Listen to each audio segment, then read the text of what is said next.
This is Democracy Now!, democracynow.org, the War and Peace Report. I'm Amy Goodman. As we turn to major developments in Guatemala, where election officials have rejected an attempt by the ruling business and political elite of Guatemala to overturn the results of last month's first round of the presidential election.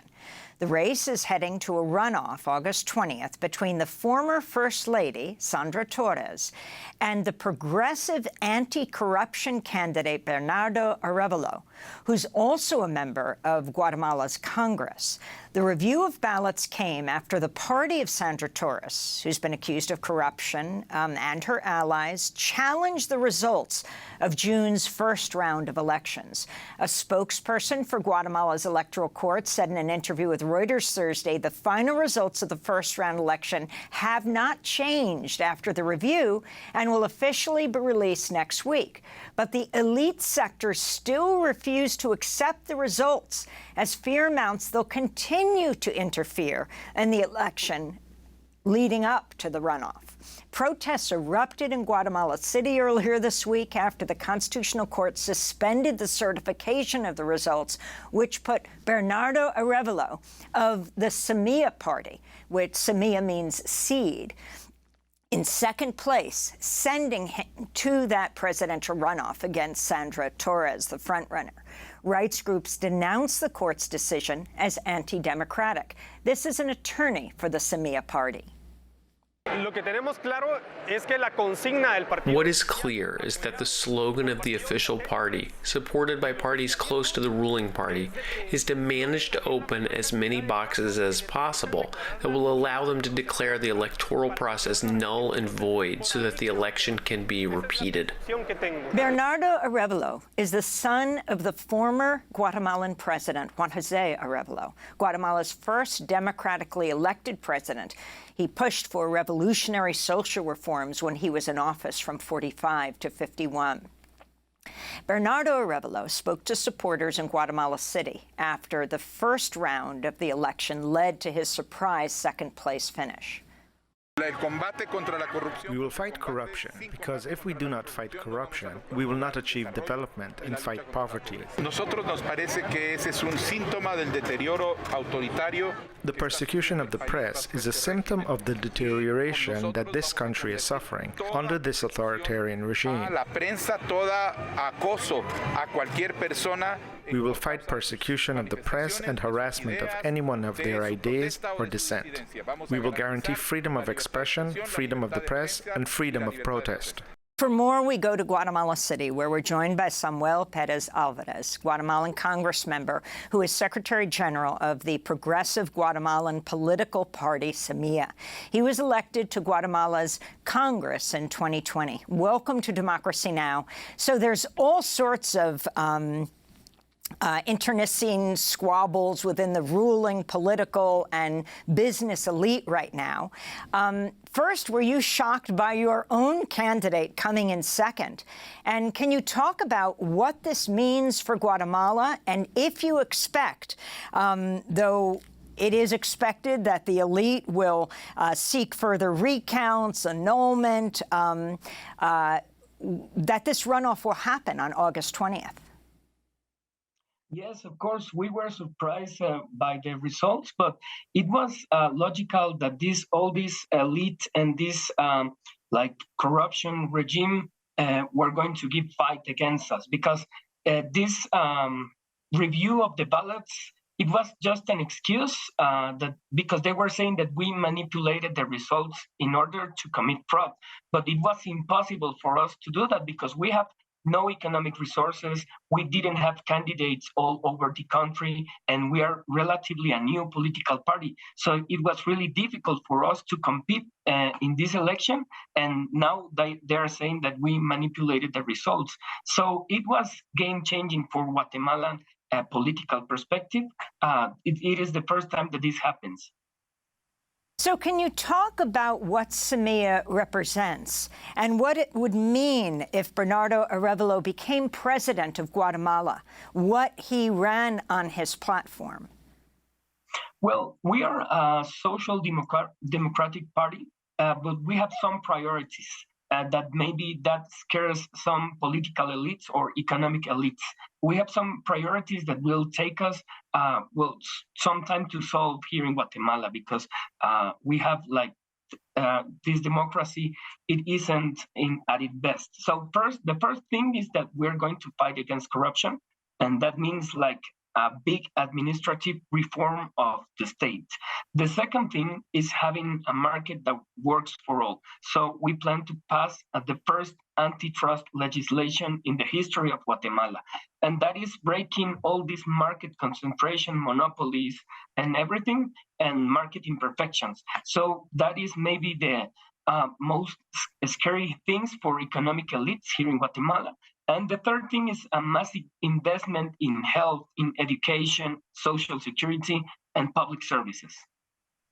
Can you talk about the history of U.S. intervention and how that has led to where we are today? We were just mentioning that Bernardo Arévalo's father, Juan José Arévalo, first democratically elected president of Guatemala, from 45 to 51. In 1954, the U.S., backing United Fruit, overthrew the Guatemalan president, Arbenz, leading to a number of military regimes, the massacres of people, particularly indigenous in the Northwest Highlands of Guatemala, and how that has brought us to today, to Giammattei, the current president, who we just heard Bernardo Arévalo talking about the authoritarian government, and what you think needs to change, and particularly what should the U.S. be doing, what role the U.S. should be playing. Well, yes, it is important for us because Juan José Arévalo was the first democratically elected president here in Guatemala. He won against a regime of military dictatorships, and now Bernardo will win against a regime of corruption dictatorship. I think that we have historical justice and Guatemalan people on our side. And we know that we have a social democratic legacy, but we're now looking forward. And we're expecting to have a pacific but strong government against corruption and authoritarian ways. But we know that we have now a polarized society. And it is time to put an end to that. And can you talk about Giammattei when it comes to corruption? I mean, when you have what is known as the pactos corruptos, the political and business ruling elite in Guatemala, how they banned presidential candidates. It seems like they didn't bother to ban Bernardo Arévalo because they never realized he would come in second, leading to this runoff against the former First Lady, Sandra Torres. Well, actually, I'm not sure if Giammattei's presidency is the most corrupt president in history, but it sure is the most shameless. They have no legitimacy, no social nor economic results for the people, not even the intention to solve some minor problems. So it's all about two things for them: stealing everything they could and seeking for impunity by selecting and protecting their judges. Samia arises actually from a wave of protest against corruption and all the authoritarian ways. We have been speaking up in Congress against this political prosecution, and we have been victims in the past also, and in favor of freedom of speech and many other human rights. So it's very important for us, this election. Can I ask you about the attacks on activists, on opposition, also on the press, the El Periódico, the founder, Jose Rubén Zamora, just sentenced to 6 years in prison, and what this means, the Guatemalan court in June convicting him of money laundering in what rights groups have condemned as a trumped-up case, part of a crackdown on press freedom. Zamora, founder and president of this investigative journalism website. Yes, it is because this regime is not only corrupt, but authoritarian. So it's not the first symptom of this authoritarian regime getting to power, because we have no freedom of speech. They by all these congressmen and congresswomen in Congress. So there is no like Republican balances, check and balances here in Guatemala. So it is not only political saying that we are living in a corruption dictatorship. So we have to put an end to that because we have a really polarized society, and it is because of political decisions. And can you talk about how corruption and this authoritarianism leads to greater migration and the role of the U.S. when it comes to shoring up the Guatemalan government in exchange for stopping that migration? Well, actually, some of the consequences of this corruption elite leading the country is that they do not have any plan for anything but for stealing public money. So the economic strategy is not working for anyone here in Guatemala. So the consequences are migration, but also the increases of violence, of inequality, of poverty. So every time we measure poverty, it's every time higher. And that is also political decisions. So that is why they have no legitimacy in power. So they might have the constitutional court, the electoral authority, the Congress, the executive power, but they do not have the most important majority, which is the people's majority. And there have been protests around the political and government elite trying to head off this runoff, stop Arevalo from running. Are you concerned about them initiating street violence? The street violence? Violence in the streets. Yes, well, maybe, because I'm not sure if they are going to win this one because people are not supporting. Actually, I think the review of these ballots, it was their second plan, their secondary plan.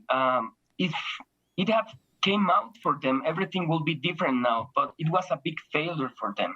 It was, I would say, humiliating for them because in the public eye, with all the media watching and our brave teams fighting for a fair review, we ended up having more votes that we were like originally announced.